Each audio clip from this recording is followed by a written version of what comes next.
radiance. I think the more the light, the better. For that one, yeah.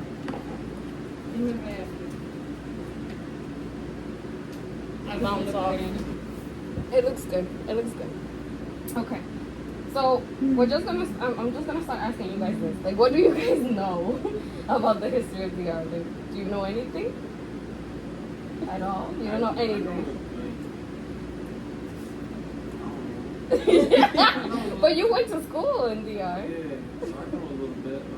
Like, I know about how it started, how it discovered, and stuff like that. Okay, okay. And what about you? Do you know anything at all?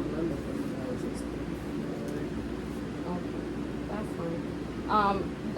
That's totally fine. So I'm gonna just start off with a little bit of the geography here.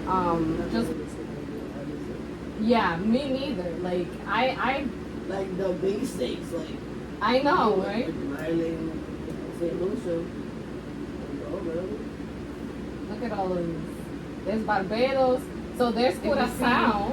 Curacao is down there. The ABC Islands, Aruba, Curacao, and Bonaire. And then you have all these little islands on the side.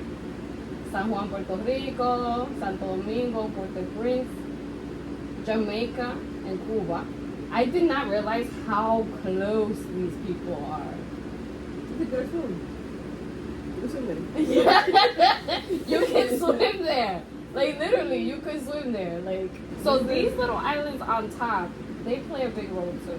Because Cristobal Colon, right, we all know who that is. He actually landed in one of these islands up here. He didn't land in DR originally.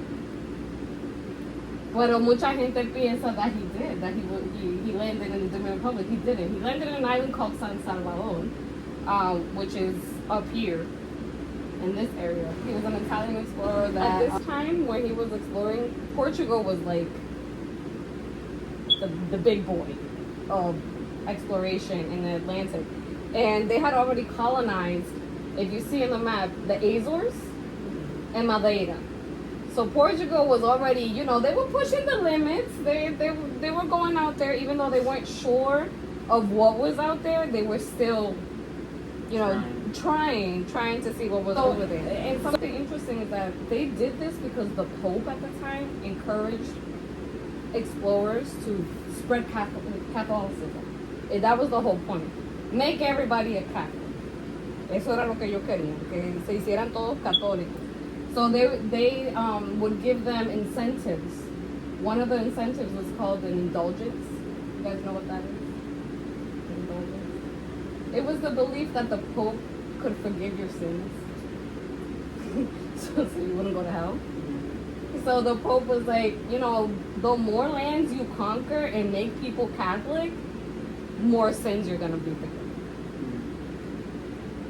So that was one of the main reasons. I know to us it sounds insane, but to them that was like, oh, you know, I could do a bunch of stuff and I'm gonna be forgiven. You know, and when I was reading that, that's why they were so cruel to a certain extent, because they had that in the back of their minds, like, it doesn't matter what I do, I'm gonna be forgiven. You know, so by this time there were a lot of like advances in navigation. So they were feeling more comfortable and being out at sea and exploring. So this dude comes along. They were trying to figure out how to get to Asia. Do you guys know why? Why they were trying to find a different route? Yeah, why were they trying to find a different route? Do you guys know? A faster route? They wanted a faster route. Wait, you talking about the Earth? And that was another point too. But the biggest reason was that the Ottomans, who are on this side, we don't see it on the map, but they're on this side. So the Portuguese, the Spanish, the French, all of them are like, so how are we going to get around these people? So that's why they started going into the oceans. So the problem was, like you had mentioned, that was they thought at the beginning that the Earth was flat. So they were like, yo, if we keep going this way, we're gonna, right? That was the thought, we're gonna fall off. Now we know that wasn't true. They already knew that the Earth was flat. They just had a miscalculation. They used measurements from a 3rd century astronomer, but the measurements, when they try to convert it to their time, gave them the wrong dimensions of the Earth. So that's why when Christopher Columbus, he was calculating, he was like, okay, it should be, de aquí a aquí debería ser tanto. He got it all wrong. He got it all wrong, but it was because of the calculations. They just, the units of measurements were wrong. He came with his calculations, Christopher Columbus. He was like, you know what? I'm gonna present my ideas. And since the people who are doing these explorations are Portugal, I'm gonna go first to Portugal and present my ideas. So the king at the time was called Juan el Segundo, John the Second. This is 1485, so this is like almost 10 years before he actually landed in the West Indies, or in the Caribbean.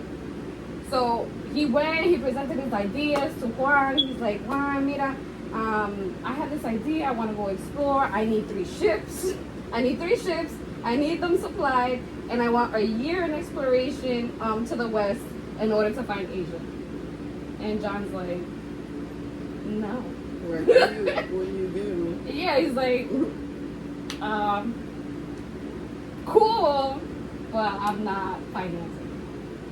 I'm not doing it. But Cristóbal Colón tenía unos pantalones bien puestos, and he came back 3 years later. He was like, yeah, my idea still stands. We can do this.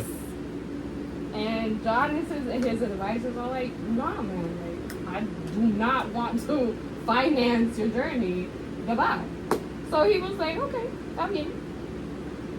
What I'm gonna do, and I feel that he was being petty. I feel he was being petty because Portugal and Spain were enemies, big fat enemies. He literally crossed over into Spain and said, hi Ferdinand, hi Isabella, que eran los reyes en ese tiempo. Them two had united Spain because Spain used to be like a lot of little kingdoms, a lot of different little kingdoms. These two, they got together, they unified their kingdoms, and they got married like in 1469 around there. And they said, to the hell with the Portuguese, to hell with the Africans, to hell with everybody. You all out if you're not Catholic. So they kicked all these people out of the country. And this is happening at the time that ahí viene Cristóbal Colón con sus cojones, bien puestos, and he's like, I have a fabulous idea. You know, you guys are doing great. He started buttering them up. You guys are doing great. I want to contribute to your greatness. I want you to finance, yo no entiendo. I want you to finance my trip to who knows where, and you're gonna pay for it. That's what he told me. You're gonna pay for it. I'm just gonna go and you're gonna pay. So at the beginning they say you're crazy.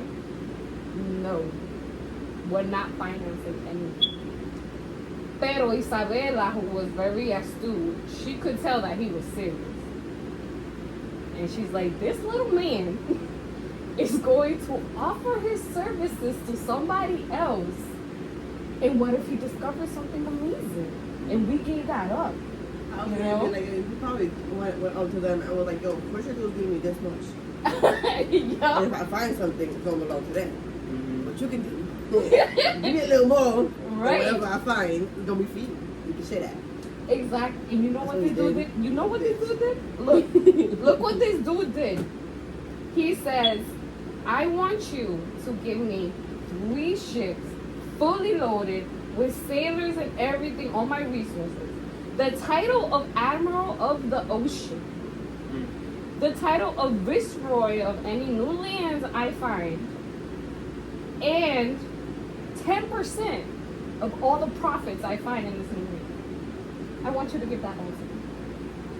Y como Isabella, she was like, he's being pushy.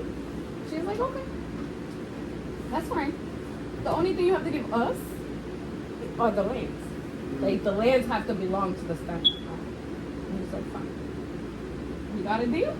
You got a deal. So he went to sign the contract. He signed the contract with these. Y yo lo que digo una cosa. Tenía que tener unos pantalones de hierro. Because he went up to these two people, the most powerful people in that region in the time. They could have just chopped his head off. Because he was being annoying. Like, come on. Yeah.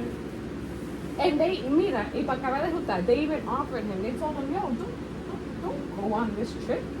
Stay here in Spain. We're gonna even feed you and your family. We're gonna give you money for free. You don't gotta do nothing. Mm-hmm. All you gotta do is stay here. And he said, no. You gotta be out of your... Out of vision. The dude was serious. The dude was serious. He wanted something big.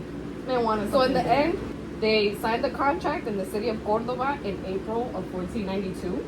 He set sail from a small port called Palos de la Frontera. So if you see the map here, there's Gibraltar. Palos de la Frontera is a little bit to the right over there. There were other better ports, bigger ports that he could have gone to.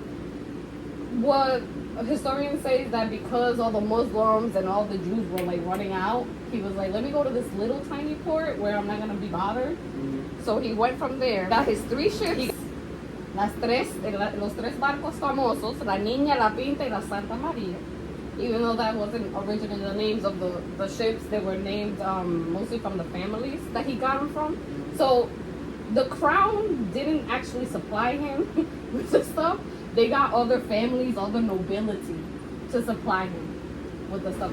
So in the end, he set out to sail in 1492. And one of his first stops was to the Canary Islands. In the Dominican Republic, a lot of the records that are in there say originario de las Islas Canarias. And so next time when we have a chance to do another one of these, we're going to talk about that, about the Canary Islands.